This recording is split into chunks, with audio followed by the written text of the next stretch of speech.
Okey, beres. Assalamualaikum warahmatullahi wabarakatuh dan selamat sejahtera. Kami dari kumpulan 4 akan membentangkan tugasan kumpulan bagi penulisan akademik 1, tugasan analisis British Journal. Kumpulan kami terdiri daripada 3 orang ahli, saya, Cikgu Nur Diana, ada Cikgu Muhammad Fizal dan Cikgu Nur Diana Atira. Kami telah memilih 4 jurnal berkenaan bidang pembelajaran matematik sebagai bahan dalam tugasan ini. Kita terus pergi kepada analisis tajuk. Dalam bahagian tajuk kajian yang baik hendaklah mempunyai kandungan yang jelas, ringkas dan padat, mengandungi 12 hingga 15 perkataan, mempunyai elemen penting tentang bidang kajian, tujuan kajian, subjek kajian, dan boleh ubah kajian. Tajuk yang baik juga memberi info lengkap untuk memudahkan penyelidik lain membuat rujukan. Kita bagi jurnal yang pertama, kesan pembelajaran berasaskan permainan digital Minecraft terhadap pencapaian murid tahun 5 dalam tajuk pecahan. Tajuk bagi kajian ini ditulis dengan lengkap, jelas dan berfokus terhadap skop kajian. Ditulis dalam 13 patah. Jurnal kedua, analisis deskriptif bagi penggunaan aplikasi kuisis ke atas guru dalam penilaian prestasi murid bagi subjek matematik. Untuk jurnal kedua ini, pengkaji tidak menyatakan sasaran responden bagi kajian. Dalam kajian ini, responden kajian adalah murid sekolah rendah tahun 5. Tajuk juga ditulis dalam 16 patah perkataan dan ditulis dalam 2 bahasa. Jurnal ketiga, penggunaan permainan digital dalam pembelajaran bilik darjah bagi meningkatkan kreativiti dalam penyelesaian masalah matematik.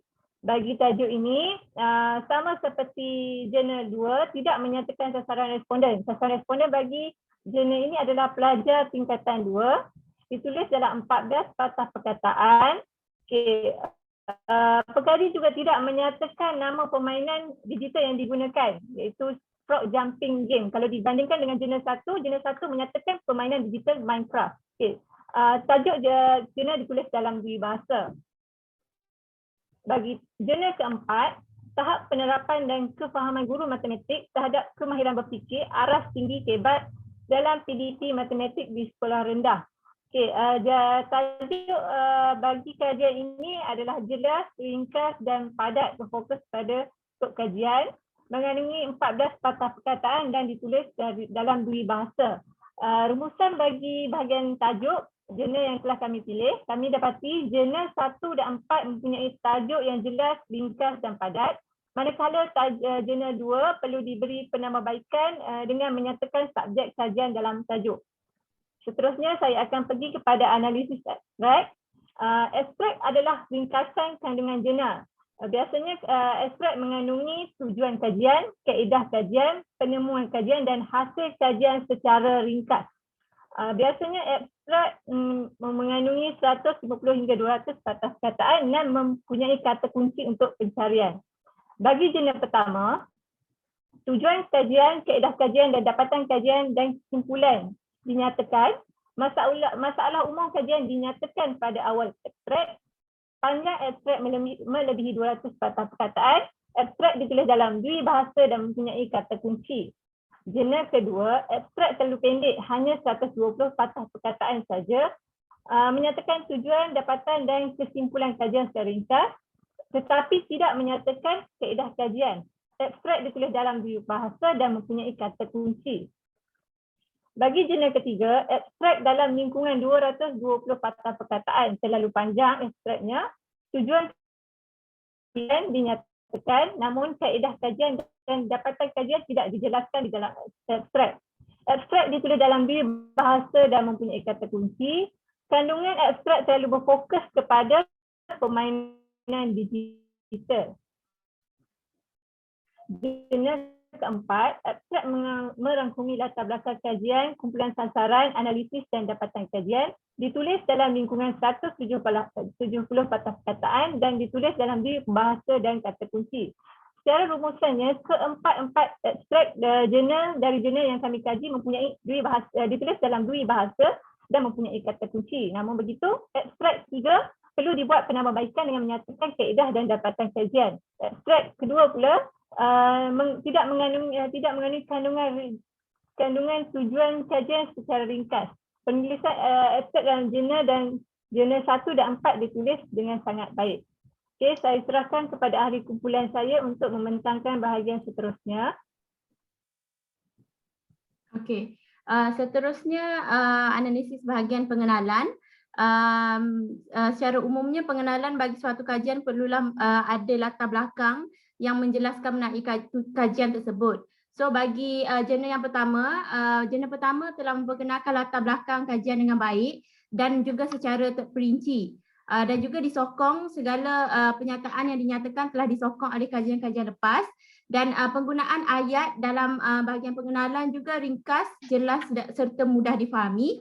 Dan akhir sekali mempunyai rumusan kecil di akhir pengenalan untuk merumuskan segala pengenalan dan latar belakang yang telah dijelaskan. Seterusnya bagi jurnal kedua, pengenalan latar belakang yang diterangkan berkait rapat dengan kajian yang ingin dikaji dan juga segala penyataan disokong oleh kajian-kajian yang lepas. Dan latar belakang berkait dengan isu semasa, contohnya mengenai COVID-19 lah, Perintah Kawalan Pergerakan PKP. Dan akhir sekali menggunakan ucapan individu yang berpengaruh, contohnya Perdana Menteri, bagi menguatkan lagi penyataan yang diterangkan dalam kajian tersebut. Seterusnya ialah jurnal ketiga. Jurnal ketiga bahagian pengenalan agak ringkas tetapi padat dan mudah difahami. Dan ia juga mengkaitkan kajian dengan isu-isu semasa, contohnya perkembangan teknologi pada zaman kini. Seterusnya segala penyataan yang dinyatakan disokong oleh kajian-kajian lepas yang sah, dan akhir sekali membincangkan mengenai permasalahan kajian di akhir perenggan pengenalan. Akhir sekali ialah jurnal 4, mempunyai pengenalan yang agak ringkas juga seperti jurnal ketiga, tetapi jelas dan padat serta mudah difahami. Dan mempunyai sokongan kajian lepas, contohnya berdasarkan PPM pada tahun 2012 hingga 2025 dan iaitu mengenai pengenalan kebat. Seterusnya mempunyai struktur pemerengganan yang baik dan jelas. Akhir sekali juga disertakan dengan solusi kajian yang telah dilakukan oleh kerajaan. Secara rumusnya, keempat-empat kajian ini mempunyai penerangan kajian secara terperinci dan jelas, mudah difahami. Ayat yang digunakan juga menarik minat pembaca dan ditulis dalam struktur perenggan yang baik serta disokong oleh kajian-kajian yang lepas. Seterusnya bahagian penyataan masalah. Okey, bahagian penyataan masalah. Jurnal yang pertama, pengkaji telah menyatakan punca masalah dalam tajuk pecahan serta kesan kepada permasalahan tersebut. Pengkaji telah menyatakan masalah dan kesan daripada berlakunya masalah tersebut dan mengapa pengkaji ingin mengkaji mengenai masalah tersebut. Dan pengkaji juga menjelaskan bukti terhadap permasalahan tersebut berlaku melalui laporan pentaksiran antarabangsa, iaitu data yang disertakan adalah sah. Dan akhir sekali penyataan tersebut disokong dengan kajian lepas dengan sangat terperinci dan mudah difahami. Seterusnya ialah jurnal kedua. Penyataan masalah disertakan dengan jelas dan juga disokong oleh kajian-kajian lepas tetapi secara tidak terperinci. Ia hanya menyatakan secara umum sahaja. Seterusnya jurnal ketiga, ia lebih kepada penerangan kesan penggunaan permainan digital berbanding daripada menghuraikan masalah berbanding daripada menghuraikan penyataan masalah terhadap kajian tersebut. Seterusnya ia tiada kajian lepas yang menyokong penyataan masalah kerana tidak ada penyataan masalah yang disertakan dalam kajian ini. Akhir sekali ialah jurnal keempat, penyataan masalah dinyatakan dengan jelas dan juga diikuti dengan sebab kepada masalah tersebut berlaku. So secara keseluruhannya antara keempat jurnal ini hanya satu jurnal iaitu jurnal ketiga tidak menyatakan penyataan masalah dengan jelas dan terperinci. Seterusnya Cikgu Fiza. Okey, terima kasih kepada kawan saya. Seterusnya saya akan mengupas analisis tujuan ataupun soalan kajian. Okey, dalam konteks ini untuk jurnal 1, kita dapat lihat tujuan kajian dinyatakan dengan jelas dan pernyataan jelas dan relevan dengan masalah yang dikaji. Okey, di sini kita lihat untuk jurnal 1 ni, tujuan kajian ia dinyatakan dengan jelas. Maksudnya tidak terlalu umum.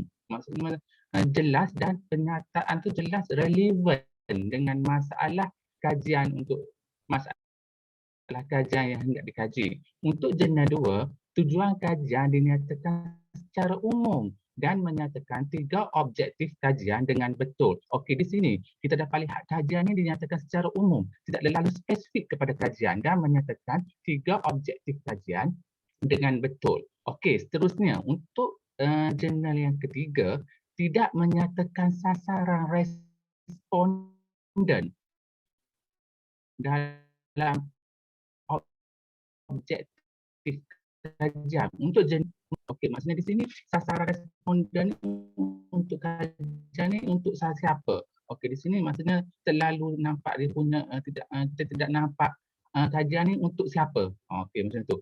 Dan seterusnya untuk jurnal yang keempat, tujuan kajian dinyatakan dengan jelas dan menyatakan 2 objektif kajian dengan betul. Okey, untuk jurnal 4 ni, tujuan kajian dinyatakan jelas ni maksudnya di sini untuk tajuk ni tujuan kajian ni dengan jelas apa objektif yang hendak dikaji. Dan objektif dia dalam aspek rumusan keempat jurnal yang dikaji ini, kumpulan kami dapati dan dijalankan manakala jurnal 2 menyatakan kajian secara umum, iaitu tidak spesifik kepada masalah yang hendak dikaji, dan jurnal 3 tidak menyatakan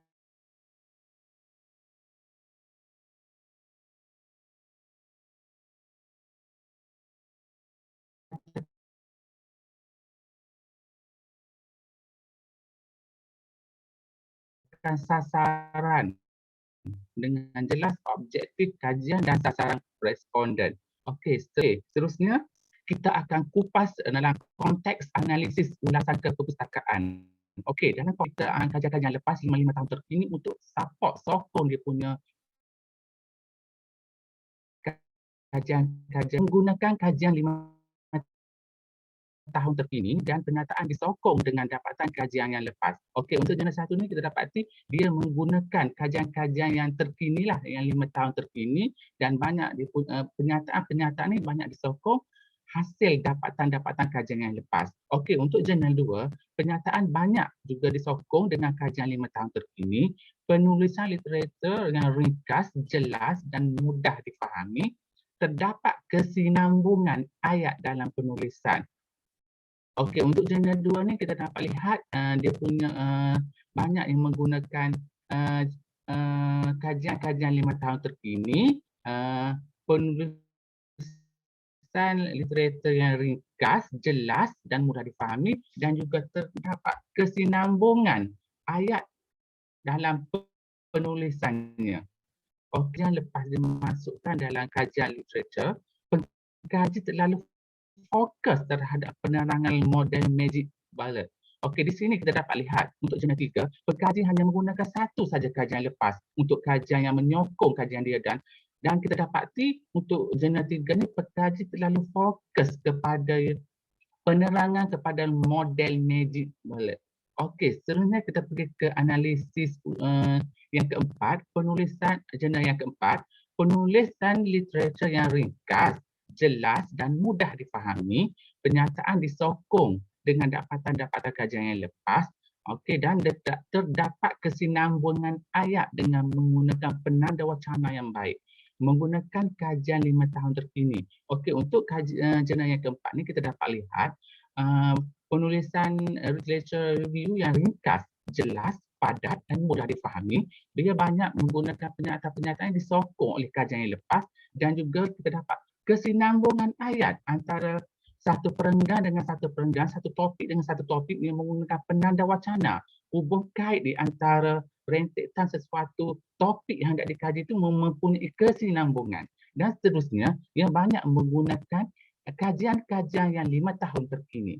Okey, seterusnya kita akan kupas apakah rumusan secara keseluruhan analisis ulasan keperpustakaan.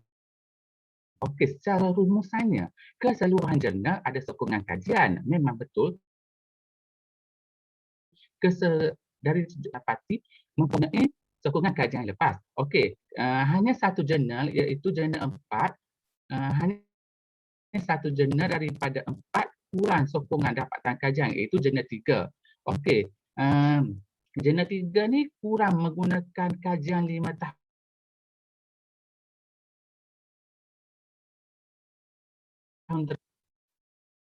Okey, seterusnya saya serahkan kepada kawan saya untuk memberi kupasan dan ulasan yang lebih lanjut kepada analisis-analisis yang seterusnya.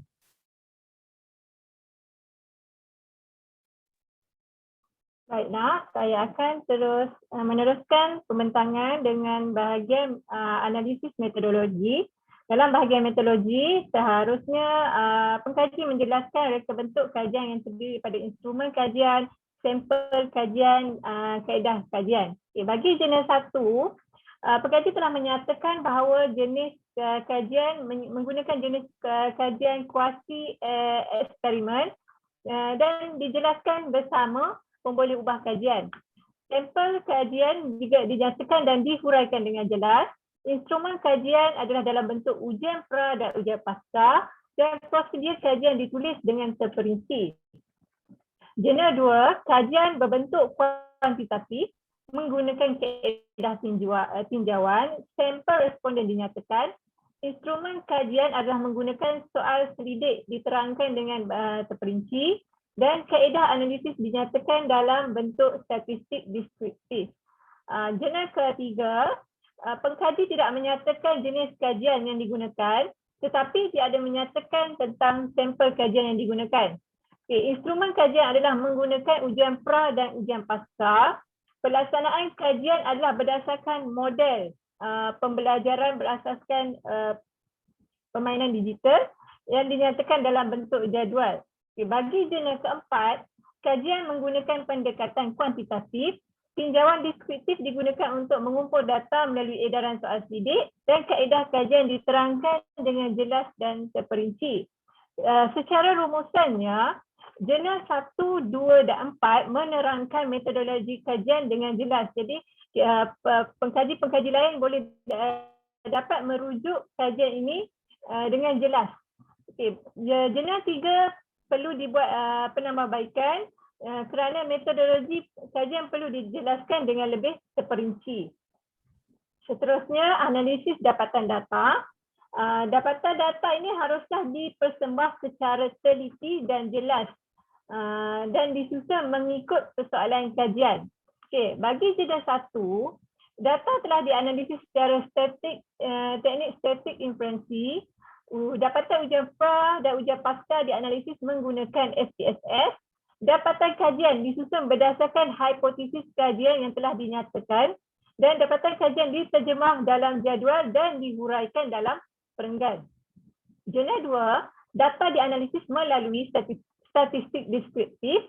Dapatan data disusun mengikut objektif kajian yang telah dinyatakan dan dapatan data diterjemah dalam jadual serta dihurai dalam perenggan. Untuk jenis ketiga, pengkaji hanya menyediakan maklum balas pelajar terhadap inovasi di dalam bentuk jadual. Tiada huraian yang mengenai maklum balas pelajar. Maknanya dekat sini pengkaji hanya meletakkan dapatan dan dapatan tersebut tidak dianalisis dan dihuraikan. Okay. Untuk jenis keempat, data dan deskriptif menggunakan SPSS. Dapatan kajian dijelaskan dalam bentuk jadual dan disertakan penjelasan secara analisis data statistik. Secara rumusannya, jenis 3 perlu dibuat penambahbaikan dengan penambahan huraian dari analisis data dalam bentuk perenggan dan dapatan data bagi jenis 1, 2 dan 4 telah dianalisis dengan baik. Okay, ahli kumpulan yang lain akan menyambung pembentangan ini. Okey, terima kasih kepada kawan saya. Okey, seterusnya saya akan kupas kepada analisis perbincangan. Okey, untuk analisis perbincangan, untuk jurnal 1 kita dapat lihat pengkaji membuat kaitan antara kelebihan alat yang digunakan dengan tujuan kajian dan perbincangan disokong oleh kajian-kajian yang lepas. Okey, seterusnya untuk jurnal 2, perbincangan digabungkan bersama dengan dapatan kajian dan perbincangan tidak menjawab persoalan kajian serta perbincangan tidak disertakan dengan bukti atau dapatan kajian yang lepas. Okey, untuk jurnal yang ketiga, kurang sokongan daripada dapatan kajian-kajian yang lepas. Jurnal yang keempat, perbincangan yang lengkap dan disertakan dengan bukti berdasarkan kajian-kajian itu. Perbincangan dalam konteks untuk jurnal 4 ni perbincangan tentang tahap penerapan kebat dan tahap penerapan kefahaman kebat. Okey, perbincangan yang menjurus kepada 2 aspek, iaitu penerapan dan kefahaman. Okey, maksudnya dia fokus khusus membuat aspek perbincangan yang dah dijelaskan dalam 2 perenggan. Okey, secara rumusan untuk analisis perbincangan, perbincangan perlu disokong dengan bukti-bukti kajian dapatan kajian yang lepas dan mengaitkan persoalan kajian dengan dapatan kajian.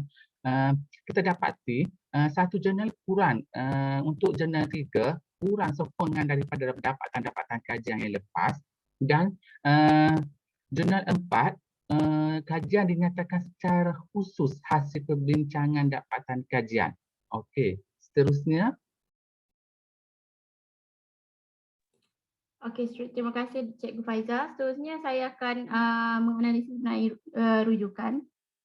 Bagi jurnal pertama, pengkaji menggunakan kaedah APA dan menggunakan rujukan kajian, tapi menggunakan rujukan kajian yang lama, iaitu pada tahun 60-an, dan juga mempunyai rujukan terkini iaitu pada tahun 2020 dan mempunyai pelbagai sumber rujukan, melebihi 50 rujukan, 80 secara spesifik tentang tajuk yang ingin dikaji, dan daripada pelbagai sumber, jurnal, buku dan laman web. Dan rujukan disusun mengikut susunan abjad yang betul. Seterusnya, jurnal kedua terdapat 34 rujukan daripada tahun 2009 hingga 2020, dan gaya penulisan rujukan adalah berdasarkan IEEE citation style, iaitu rujukan yang biasa digunakan oleh pelajar kejuruteraan, sains komputer dan sains information, dan kajian ini ditulis oleh pelajar daripada sains komputer. Terdapat beberapa kesalahan dalam penulisan rujukan, iaitu dari segi tarikh, tanda koma, titik dan juga format tersebutlah terdapat sedikit kesalahan, dan juga rujukan tidak disusun mengikut susunan abjad yang betul. Seterusnya ialah jurnal ketiga, menggunakan kaedah APA sama seperti jurnal pertama, dan hanya mempunyai sedikit sumber rujukan artikel daripada tahun 2012 hingga 2015, dan mempunyai sedikit kesalahan dari segi format penulisan. Ia tidak menyatakan tempat dan tarikh dengan jelas. Akhir sekali, susunan rujukan adalah disusun dengan baik, iaitu mengikut susunan abjad yang betul. Akhir sekali, jurnal keempat mempunyai rujukan yang pelbagai daripada tahun 2002 hingga 2017 dan ditulis mengikut format gaya UKM yang betul. Secara keseluruhannya dalam keempat-empat kajian ini terdapat 3 jenis rujukan yang berbeza, iaitu kaedah UKM, APA dan IEEE. Ini merupakan satu maklumat yang baru kami pelajari, iaitu kaedah IEEE, dan 4 jurnal ini tidak menggunakan kajian lepas yang terkini secara sepenuhnya. Ada yang menggunakan kajian yang sangat lama, iaitu pada tahun 1965. Dan kajian-kajian ini menggunakan kajian lepas dalam dan luar negara. Seterusnya, laras bahasa. Okey, dari segi laras bahasa, keempat-empat jurnal ini menggunakan laras bahasa akademik yang betul. Cara penyampaian bagi jurnal satu adalah jelas dan mudah difahami, bersifat formal dan juga objektif, dan tiada sebarang kesalahan bahasa dari segi ejaan ataupun tanda baca. Yang jurnal yang kedua juga mempunyai ayat yang jelas dan mudah difahami, tidak mempunyai ayat dan kata yang agak kompleks yang susah difahami oleh pembaca luar dan tidak mempunyai sebarang kesalahan bahasa. Seterusnya ialah jurnal ketiga, juga mempunyai ayat dan jelas, padat dan mudah difahami, juga tidak mempunyai sebarang kesalahan bahasa dari segi ejaan dan juga tanda baca. Dan akhir sekali jurnal keempat, penggunaan laras bahasa yang mudah, padat dan mudah difahami, menggunakan penanda wacana yang betul yang menunjukkan kesinambungan bagi setiap perenggan dan juga tiada mempunyai sebarang kesalahan bahasa. Secara rumusnya, keseluruhan penyampaian bahasa dalam keempat-empat jurnal ini adalah baik, jelas, padat dan juga mudah difahami. Tiada kata-kata yang kompleks yang merumitkan pembaca dan ia mengutamakan pemaparan, perbincangan dan huraian secara lebih terperinci. Seterusnya. Okey, terima kasih kepada kawan saya. Okey, kita masuk kepada analisis yang terakhir, iaitu kekuatan dan kelemahan bagi keempat-empat jurnal yang kumpulan saya buat kajian. Okey, untuk jurnal 1, pernyataan disokong dengan banyak kajian-kajian yang lepas. Ini daripada aspek kekuatan. Okey, daripada aspek kelemahan, tinjauan literatur terus kepada tajuk spesifik. Okey, untuk jurnal yang kedua, dalam aspek kekuatan, penggunaan laras bahasa yang jelas dan mudah difahami.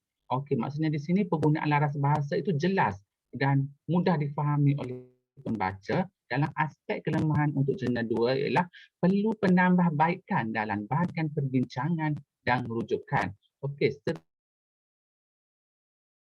seterusnya jurnal yang ketiga, kekuatan penggunaan laras bahasa yang berpandukan model. Okey, untuk dalam aspek kelemahan bagi kajian 3, jurnal 3, perlu penambahan sokongan daripada kajian-kajian yang lepas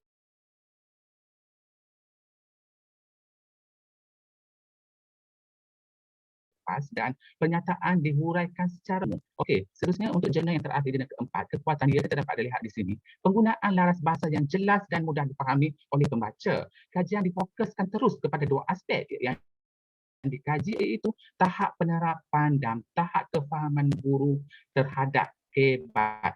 Okey, dan seterusnya perbincangan yang baik disusuli dengan aplikasi serta cadangan. Okey, di sini kita dapat lihat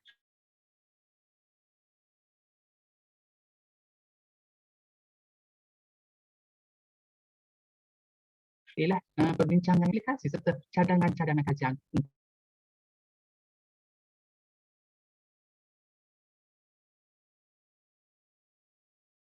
yang relate dengan elemen-elemen yang dikaji untuk jurnal keempat.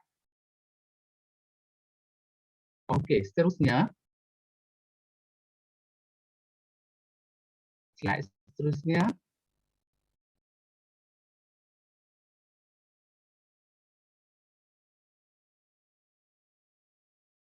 Okey, seterusnya saya akan buat rumusan dan kesimpulan daripada apa yang saya dapat daripada kumpulan saya tentang analisis jurnal yang saya jalankan.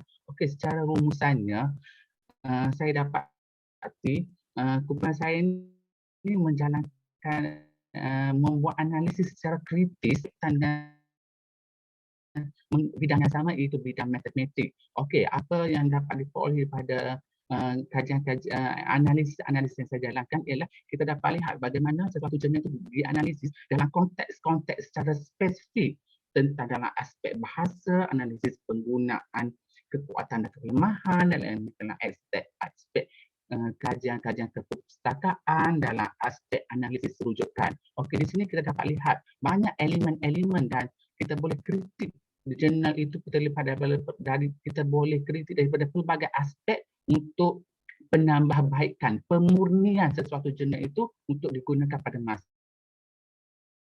akan datang. Okey, itu sahaja daripada kumpulan saya. Sekian, terima kasih. Wallah. Itu saja.